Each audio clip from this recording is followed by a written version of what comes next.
In the cool, misty edges of the Ngong forest, the white-eyed Slaty flycatcher sits poised on its perch, those pale eyes scanning the air like tiny radar dishes.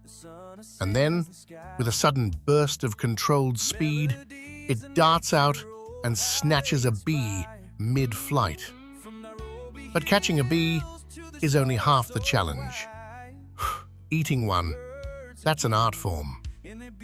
Perched again, the flycatcher begins a delicate ritual. It pins the bee firmly, and then, like a tiny forest surgeon, it works methodically, removing the stinger and venom sac from the bee's abdomen with astonishing precision.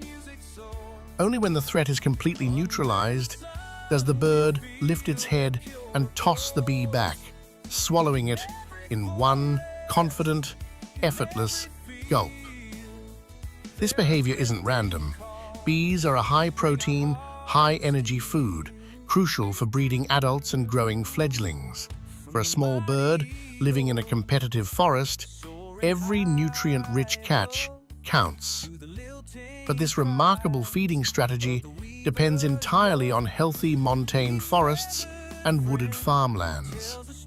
Conservation efforts, like protecting forest edges, restoring native shrubs, regulating pesticide use, and safeguarding highland ecosystems, ensure that insect populations remain stable and that the flycatcher has safe, rich hunting grounds. Because when we protect these habitats, we protect not just a bird, but the delicate web of life that keeps moments like this possible.